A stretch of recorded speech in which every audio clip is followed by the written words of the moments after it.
So now what we're going to do is Bryant and Taylor are going to model some of the strategies that they use to read particular texts. And as they read, keep track of some of these questions. Just kind of ask yourself, what's their purpose? How do you know what their purpose is? Do they note where they're confused? Do they know anything prior? Do they have any prior knowledge about the topic that they're reading about? And when in their reading process do they decide to summarize? What do you notice about that? And so Brian's going to go first, and he's going to share a text with us.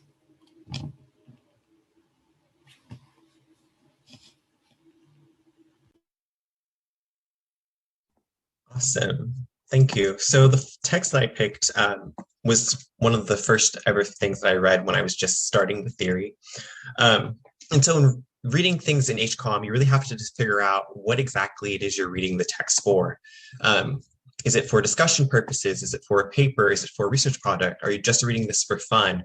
And I think really nailing that down within, even before you start reading, changes definitely how you talk to the text. So for me, for example, I had to read this for a discussion. And so it definitely kind of changed up the style in which I was going to annotate the text. So that's the first thing. The second thing that I typically do is look at the title, and I look at what the title is saying in terms of how it's introducing the text, but also any questions that I might have that'll probably linger throughout my reading. And so for this particular text, Theory is Liberatory Practice, I wrote Theory is Liberation. Sounds a bit weird, but I'll roll with it for now. I wonder how the author is using theory. And so that question specifically definitely stayed with me throughout this. But as you skim through and you read, you kind of answer that question along the way. And eventually that question that's answered will become your discussion topic that you bring to your class whenever that is.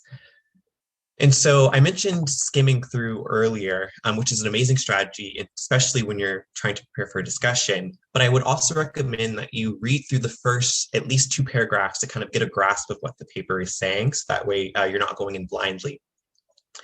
And so for me, when I read the first paragraph, I realized that my question from the title was already answered, which was, oh, this author is using theory as a way to understand the world, but also as a way of personal healing. And that was really interesting to me. And so I make a little note of it here because I'm definitely for sure going to bring this into my discussion class.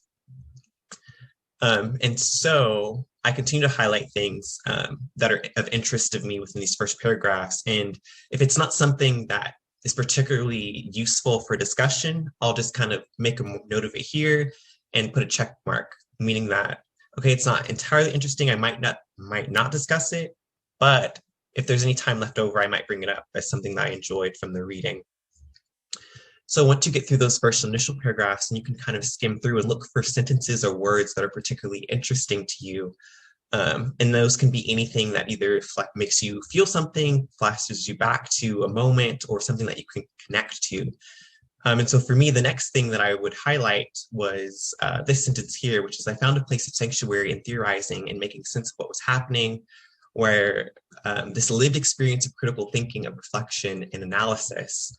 And so for me, that was particularly interesting because, and I even noted that I felt this on so many layers, because I recognized the phrase lived experience. And even though I was relatively new to theorizing at the time, I knew the theory of the lived experiences from other scholars. And so that really stood out to me. And I made note of it because it'll come back to me for discussion purposes as well. So those are a little of my tips and tricks on how to get through really long readings.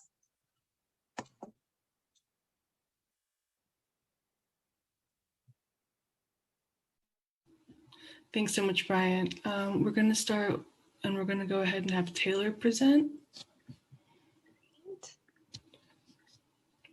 Okay, can everyone see my article?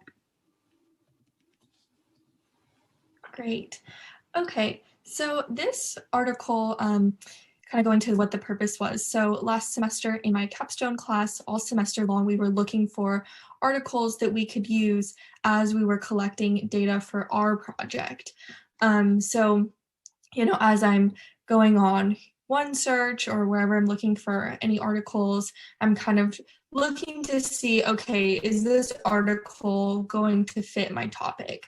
So first, I look at the title. So the title is Review of Climate Action Plans in 29 Major US Cities, Comparing Current Policies to Research Recommendations. So this is interesting. I'm kind of thinking in my head, so we've talked about in class different cities' climate action plans. So that kind of relates to our project topic. And just from reading the title, I think this will be useful for me. And I think that it's going to talk about how we can rate the effectiveness of different climate action plans. So now that I kind of have a bit of a sense that this will be useful, I'll keep reading. And then at this point, I'll go into the abstract. So the abstract for these scientific articles is a great place to start to really kind of understand how the research was collected and what the results were. So this sentence really stood out to me. Using these recommendations, we developed a multi-parameter analytic scoring rubric for quantifying the comprehensiveness of a city's climate action policy plans. So there were kind of a lot of big words in that sentence, but really what that sentence is saying to me is that this article is going to provide us with a tool for how we can rate different climate action plans for different cities. So again, that sounds like something that will be useful for me, so I'm going to keep reading. And then usually near the end of the abstract is where we get to the results section. So this article is saying that these results suggest that many US cities' climate action plans lacked the cohesiveness to make them fully successful. So I was really surprised to read that. I didn't expect it, and I definitely want to learn more about that because I think that will really help educate me as I'm looking at climate action plans in my project for my capstone. Okay, so now that I've kind of gotten an understanding of what the abstract means, I'm going to skim through the article. This would be my next step to see what kind of data they're presenting. Okay, so we get down here, and just at first glance, I'm a little bit overwhelmed by this chart. So I think that this is something where I'm going to need to read more of the article to better understand this chart, and because I'm a little bit confused about it on first glance. Then I'm going to keep looking, and I see, okay, so now we're getting into how to score the rubric for the climate action plan, and now we have the cities actually ranked. And for my project, I'm going to be focusing on California cities, and I do see some listed in here, so that will be really useful for me. So then after doing that, I would kind of continue to summarize and note the places where I'm confused as I read deeper throughout the paper. So that is all that I have.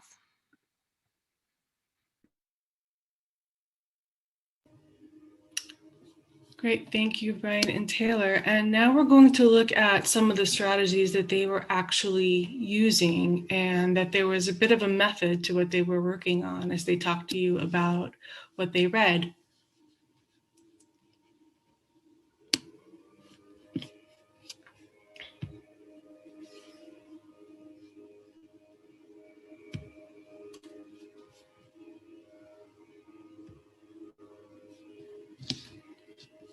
All right. So what they were doing is they were being what we call metacognitive, which is a really big word for thinking about how you learn. And here in particular, they were monitoring their own reading. They were telling us what they did as they read for a particular purpose. And notice that Bryant was really reading for a discussion in class. He was reading for some talking points, where Taylor was reading for a large, significant project, her capstone. So they had different things that they had to look for. And a couple of things that I noticed here. Bryant did a lot of making connections. This reminds me of, this relates to, and he took a phrase from the beginning of the paper and noticed it elsewhere in the paper and made a connection there about why he was doing what he was doing. And he made connections to things that he had thought about and read about before. He also did some visualizing and some summarizing, and a little bit of predicting when he read the title.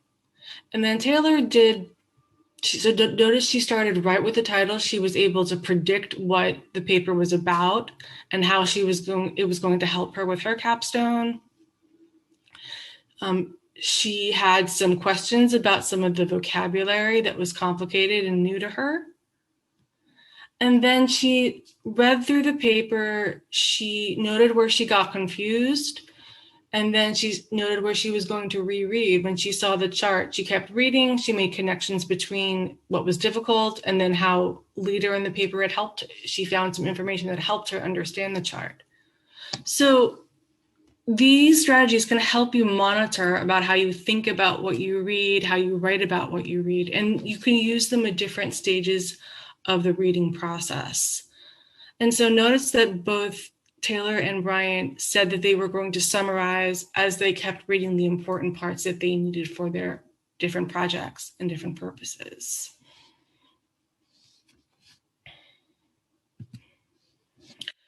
So at this point, we're going to just post a particular project that you can do on your own. And so you can use a text from one of your courses, or we'll give you, or we'll be able to post one on your different social media channels. And you can just practice using these particular strategies with the metacognitive bookmark that we call it. And that is a chart that we just saw that looks like this, except it's the Cooperative Learning Center version of this chart. And we call it a metacognitive bookmark, and we have several available. So we'll be able to post that.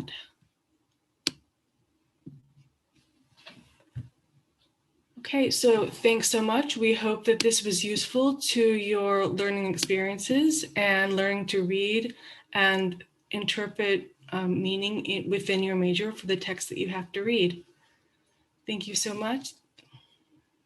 Thank you. Bye. All right, thanks. Bye-bye.